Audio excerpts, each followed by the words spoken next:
I can guarantee you will be singing that song the rest of the weekend because you hear it once, you cannot get it out of your head, and I bet you know somebody who has it as their playtone on their phone. Hey everybody, a happy Saturday to you. This is Your Questions, Your Money here on the Fox Business Network. I'm Dagan McDowell.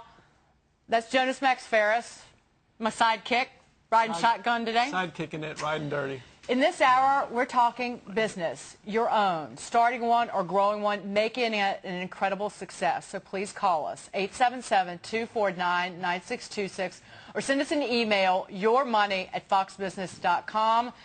And joining me right now is Grammy-winning, platinum-selling recording artist and CEO of his record label, Chamillionaire Entertainment. He also owns a tour bus company, co-owner of a Houston auto body. Customizing. Customizing. Chamillionaire. You need no further introduction. Chamillionaire, I'm so excited that you're here. Glad to meet you and your bodyguard. that is not a lot of protection you're getting, I assure you. Right. The muggers come, I run. Chamillionaire, I went back and actually was reading an interview that you did before your kind of breakout album came out back in 2005, and the person interviewing you asked you, in 5 years, where do you see yourself? And you said, I see myself successful beyond people's expectations. You said something like, it doesn't have to be on the stage holding a microphone. Rap is a stepping stone to something higher. When you got into the music business, did you always see it that way? Did you always see yourself as the CEO of your own business? I think basically for me, I came from a family of hard workers, you know, so I would just work hard regardless. Like back in the days when I was younger, I used to have like 2 jobs at a time when everybody was playing basketball and going to open gym and stuff like that. So when I said I knew I was going to be successful, it was just because I just know what hard work does. You know what I mean? When everybody else is kind of playing around and doing what they do, I'm one of them people that just work all day. Like people tell me I'm a workaholic, all I can do is think about working, but that's just the way I function. And you know, rap necessarily, I love rap, and, you know, it's become a business now, but I just, you know, if I wasn't as successful in rap, then I'd probably be doing something else that I am successful at, because I'm one of those people that want to be successful. You know, I try to make myself the best every day. I can't keep up with you. You seem like you don't sleep, because the amount of time that you spend on Twitter and clearly working with your website and just communicating with your fans and the public at large, seriously, I don't know how you sleep. The power of social media is a crazy thing. Like, to be able to cultivate a fan base and to add every day. And, you know, you see these things grow and grow, and you can communicate with people that could be potential consumers. Like, I think that's an amazing thing. Like, I don't care what business you're doing. I think that's a plus for your business. And for me, like, I don't know what I'm going to be doing, but I think that audience that I could capture, you know, doing all this stuff that I do online. I do stuff on my website, and I do stuff on Twitter, and anybody else would be like, well, why are you that active on there? I just understand the importance of keeping in contact with people, you know, and I learned so much from them too. Like, you can learn so much from even 15-year-old kids. Sometimes will post something, I'll be like, wow, I didn't know that. You know what I mean?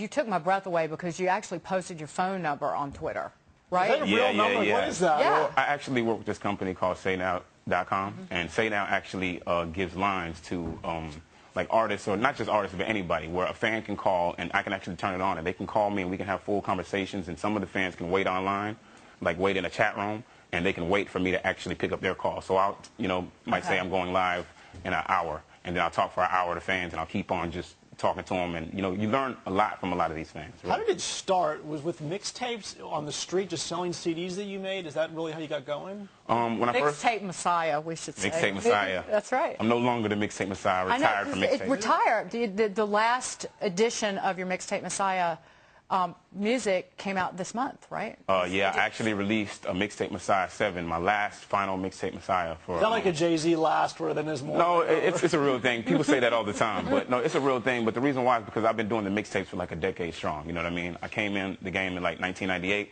Was it in tapes at that point, or was it already CDs? There's tapes at the time, you know, but, you know, the quality wasn't as good then. But we used to put out these CDs, and I used to hand distribute them to people and sell them hand to hand. And I actually watched the fan base grow over the years, and then putting those out, it built a fan base for me. And then when I put out an independent album with a partner of mine named Paul, we sold over 100,000 records independently. And from then, that was a big, milestone for an independent artist to sell that many records. Without any record label. It was the color. It wasn't no major. Color-changing click. Yeah, it wasn't no. Man, you're good. I know my Chamillionaire. Okay, scared of you.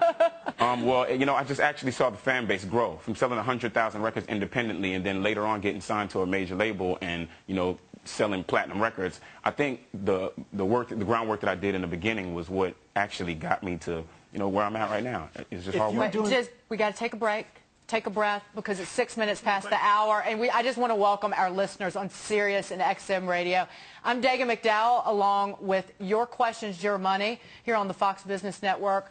Please call 877-249-9626. Send us an email, yourmoney@foxbusiness.com. Chamillionaire is here for this entire hour, here to give insight into managing a business. When did you start the label? Because you started the label before you actually had a record deal with Universal? Yes, it was before I signed with Universal. I actually had done a lot of work already. I had already sold over 100,000 records and had, a lot done before I actually signed with them. Did you get a better deal because you're already successful versus these people who just... Yeah, that's actually the best way to come into a major label situation. Like, if you can, have a clout coming in the door, then you have better when it comes to negotiation. Like, I actually got a very good deal, and I can't tell everybody what it is, but, I make a lot of money compared to other rappers who just get little royalty checks. Did you ever even think you don't even need a major label these days, or is it always... Well, that was my next question is the music business with social media moving in a way that ultimately you seriously will not need one? I mean, I don't want to, I'm still employed by them, so I don't want to make them mad, but I definitely think so. Theoretically. I definitely think so. I think nowadays you can, reach your consumers without almost like cutting out the middleman. A lot of times you go to a major label because you want them to help to grow and expand you and take you to places where you can't go. And then when it comes to the, like now, even major labels are doing bad and they don't have as much money, so they don't have the resources that they used to have. Now you kind of look at it like, wait a second, why are you here, And it's kind of a sad place to be in, Because you